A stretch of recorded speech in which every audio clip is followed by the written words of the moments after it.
Assalamualaikum Sobat MG. Jumpa lagi dengan saya Maya Wagi. Masih bersama Kak Ros. Halo semuanya. Kak Ros ini Associate Counselor di Rumah Psikologi Surakarta dan merupakan HRD di beberapa instansi. Nah, dalam video sebelumnya kita udah bahas banyak nih. Ada tentang tipe-tipe karyawan yang gampang naik jabatan. Terus ada juga kalau misalnya udah bertahun-tahun gak naik jabatan harus gimana sih? Mau bertahan apa mau resign? Nah, dalam video kali ini kita akan membahas tentang sebelum resign. Ada tips-tipsnya dulu nih, tips-tips sebelum resign. Silakan Kak Ros. Terima kasih Mbak Maya dan sahabat Maya bagi semuanya. Baik, untuk teman-teman yang misalnya nih udah merasa bosan ketika bukan karena nggak mau kerja ya, tapi merasa bosan karena karirnya mentok nih, nggak naik-naik, aku harus gimana? Sedangkan mungkin bagi yang sudah berkeluarga ya, terutama kepala keluarga, kebutuhan keluarga itu semakin hari anak semakin udah mau kuliah, anak udah mau kuliah, biaya pendidikan makin mahal, kemudian biaya hidup juga makin mahal. Nah, yang pertama nih tipsnya, usahakan komunikasikan teman-teman rencana resign teman-teman kepada perusahaan. Jadi misalnya nih seperti ini, teman-teman berusaha untuk sounding, kira-kira masih bisa nggak sih untuk misal nggak naik jabatan pun ada kepastian untuk naik gaji atau naik tunjangan kayak gitu, misalnya sampai berapa. Nah, setelah dikomunikasikan itu dengan perusahaan, kemudian sounding juga bahwa mungkin ketika misalnya perusahaan nggak memberikan alternatif untuk bisa naik jabatan ataupun istilahnya lobby dulu lah biar masih ada kesempatan. Tapi ketika misalnya udah dapat jawaban bahwa di perusahaan itu untuk karir misalnya Mr. A ya segini karena mungkin ada faktor pendidikan dan lain sebagainya kayak gitu ya, dan gajinya segini misalnya, nggak toh misal pun bisa naik ya, mungkin range-nya atau kisah besarannya tidak sesuai harapan dari yang diajukan. Nah, teman-teman setelah itu ya yang penting udah komunikasikan dulu, tapi jangan bilang resign dulu ya. Jadi nanya dulu nih, penting banget komunikasi.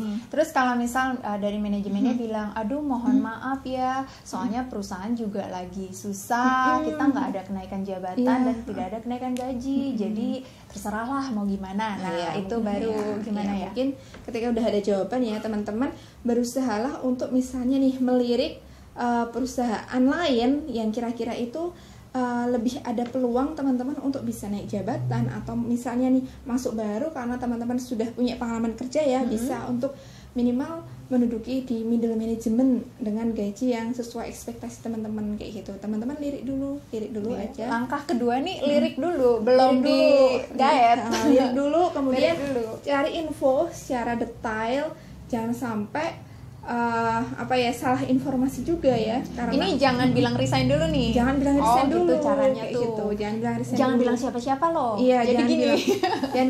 Jangan bilang resign dulu ke dalam hati aja niatnya. Kalau teman-teman udah belum apa-apa udah bilang resign, biasanya perusahaan itu akan dia menilai kayaknya dia nggak loyal. Akhirnya apa? Bisa-bisa teman-teman malah diresign-kan gitu ya. Dengan cara diusir halus. Nah, seperti itu. Jangan bilang-bilang dulu. Jadi melirik, kemudian coba apply ya, teman-teman apply dulu. Kemudian nih misalnya nih ada panggilan nih. Nah, ada panggilan untuk wawancara atau tes. Nah, teman-teman bisa menggunakan hak cuti tahunan, kan pasti ada dong kalau teman-teman sudah bekerja di perusahaan lumayan lama. Nah, teman-teman bisa menggunakan hak cuti itu. Hak cuti untuk misal cuti untuk keperluan bilang aja untuk mencari pengalaman atau menambah pengalaman, kan itu juga nggak bohong ya, intinya seperti itu. Jadi soalnya kondisi perusahaan juga kan beda-beda ya, mungkin ada yang atasannya enak dan manajemennya tuh kayak kamu kalau mau cari yang lebih baik silakan, kan ada juga gitu. Mungkin kalau yang kayak gitu kita bisa lihat juga kayaknya bakalan diterima nih, ya udah bilang aja mau interview, mungkin mereka akan dukung. Gitu. Tapi kalau perusahaannya nggak enak jangan.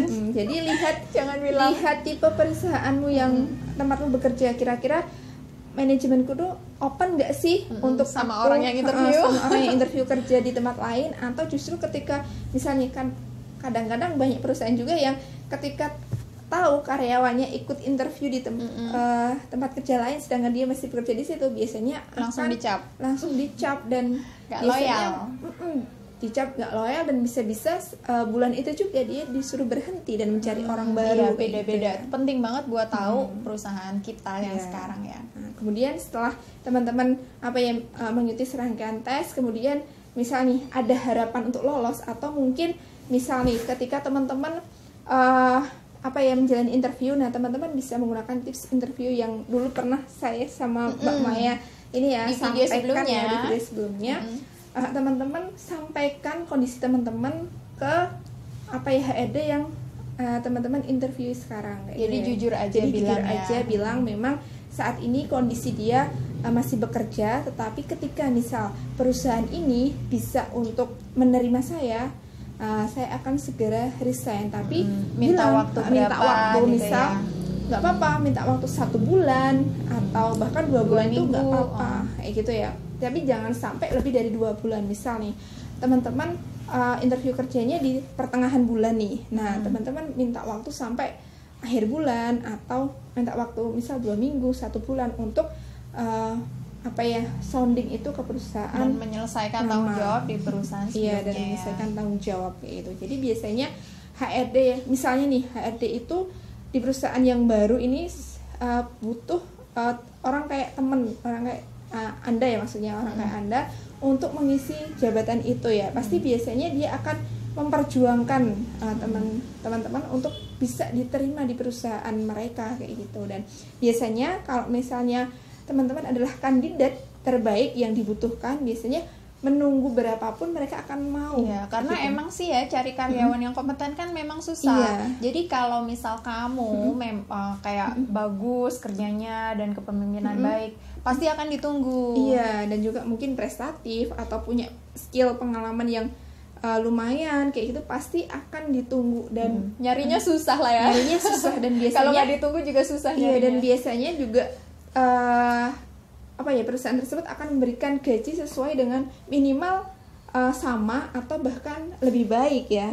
Justru kalau teman-teman misalnya nih ada nilai diri yang bisa dijual lebih, kayak misalnya nih nilai diri itu maksudnya yang positif ya, kayak misalnya nih punya skill tambahan, kemudian pengalaman dan lain sebagainya, itu pasti ini oke nih, misalnya teman-teman cuma minta gaji 20 juta per bulan, oke mas silahkan resign, kami akan berikan gaji 30 juta. Nah itu biasanya itu gampang banget ya. Gampang banget kayak gitu. Nah kemudian setelah teman-teman nih misalnya dari HRD, oke mas, oke mbak, Anda saya terima di perusahaan kami beri waktu Anda untuk menyelesaikan pekerjaan di tempat yang lama dan mengurus semua administrasi. Nah biasanya seperti itu Mbak Maya. Nah setelah itu baru kita resign gitu. Kayak gitu. Dan ketika kita bilang resign pun ke perusahaan yang lama di tempat kita bekerja, kita juga jangan bilang alhamdulillah sudah, atau aku sudah mendapatkan pekerjaan yang baru sehingga jadi babai mantan gitu, nggak usah kayak gitu juga. Kayak gitu. Tapi tetap ya kita masuk dengan cara baik-baik, dan kita keluar pun atau resign pun dengan cara yang baik-baik pula. Itu sampaikan ucapan terima kasih karena telah diberikan kesempatan untuk berkarir, untuk membangun perusahaan ini misal dalam sekian waktu berapa kayak gitu.